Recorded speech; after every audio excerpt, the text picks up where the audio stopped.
10 by 18. Yes, this is also a rational number, isn't it?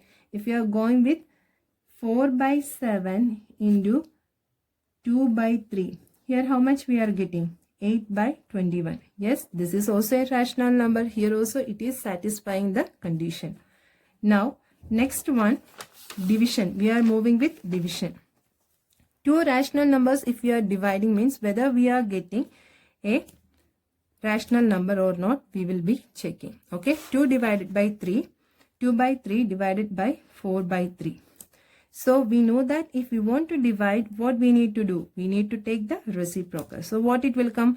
4 by 3 will be coming. If we are taking the reciprocal of 4 by 3, it will come by, it will come like 3 by 4. So what will be the answer which we are getting? 1 by 2. That is also a rational number, isn't it? Here it is satisfying. Okay. Let us take another example. 4 by 5 divided by 5 by 6. So at this condition, what we need to do? At this condition also we are taking the reciprocal, right? 4 by 5 into what it will come? 6 by 5. So what will be our answer? 24 by 25. This is also a rational number, but in this case we need to make sure that the second term should not. That means A by B divided by C by D. If this is the condition, C or D, it should not be equal to 0. If it is equal to 0, then what happens? The denominator term will come to 0, right? That means denominator will come to 0 means what happens? It is not defined, and we know that in the case of rational numbers, denominator should not be equal to 0. That means C or D, it should not be equal to 0. If so, it satisfies the condition. So, did you understand what are the properties? Under first property, okay, we are discussing about closure property. Here we have seen addition, subtraction, multiplication, division. In all the cases, it is satisfying the property, okay. In the case of rational number, only the thing in the case of division, okay, C or D, it should not be equal to 0. If it is equal to 0 means it will not come under rational number, okay. It should not be equal to 0. Now next one, another one, next property we will see commutative property. Okay, under that also we need to check our operations. Okay,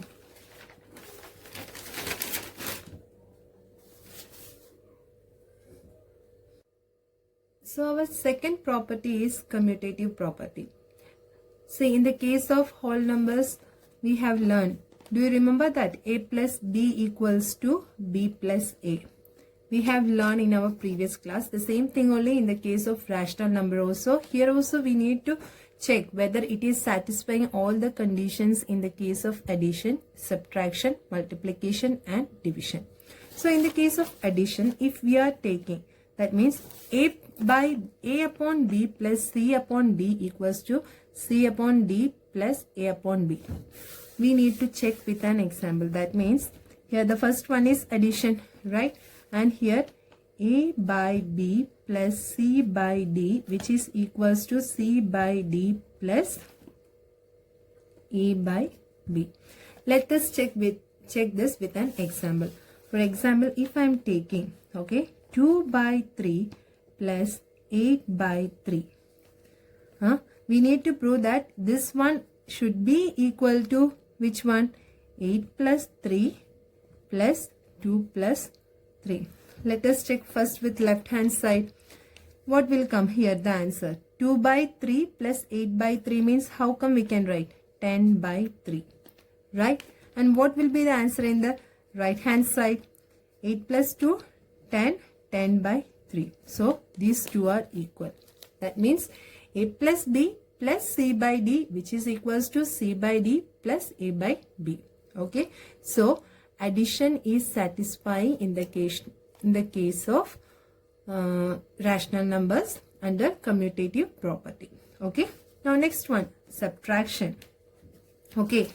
See, once again I am saying for the shortage of time as well as for the easiness, I am considering here all the denominators of same one only I am taking here. But in our numericals, we are getting different types of problems, different types of numericals that we will be discussing in our coming classes. Okay. Next one, see in the case of subtraction.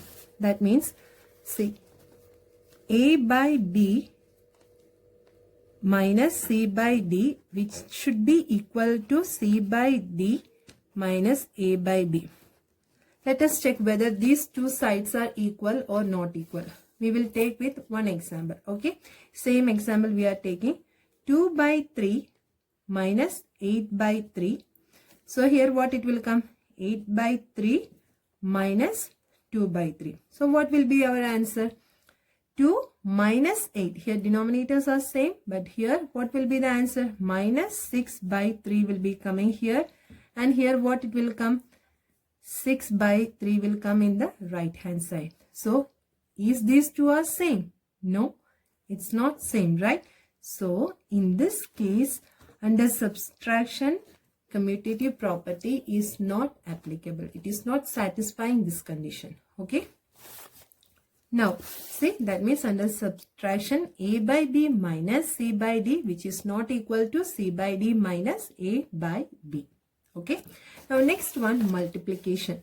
Multiplication means what? What it will be coming? A by B into C by D, which should be equal to C by D into A by B. Let us check with the same example.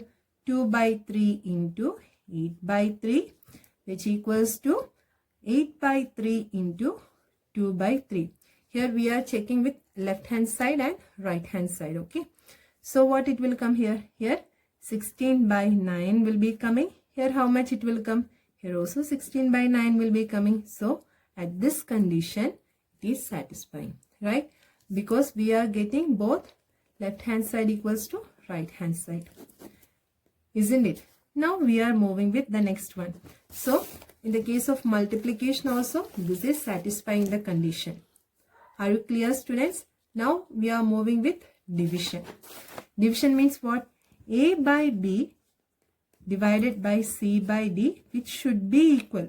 As per we learned, it should be equal to C by D divided by A by B. Let us check whether these two sides are left hand side and right hand sides are equal or not. Okay. So here also we are taking the same example. 2 by 3 divided by 8 by 3. And here 8 by 3 divided by 2 by 3. So as we know, 2 by 3, here reciprocal will come. So 3 by 8 will be coming. And here what it will come? 4. So here we will be getting 1 by 4. Let us check with this side. 8 by 3. Here also we are taking our reciprocal. So what it will come? 3 by 2. 4. And this side 4. So here is left hand side is equal to right hand side. No. Here it's not equal. Here it's not equal. That means in the case of division, here this property is not satisfying. Are you clear, students? So now we have discussed what are all the points we have discussed under commutative property: addition, subtraction, multiplication and division. Under this addition, in the case of addition and multiplication, it is satisfying. In the case of subtraction and division, commutative property is not satisfying. Okay. And so after this we have more properties. Total 8 properties are there. We will be learning that in our coming classes. Okay. Now with this you have to do this one. This question answers will be giving as PDF. This one will be, you need to do this one, and for your reference you can download the app NCERT 1st to 12th app. In that your textbook is available. From that you can go on in your, you can go through your textbook also. So, and one more thing, students, always don't read and learn mathematics. Please do it in a work, please do it in the book and practice daily. Okay.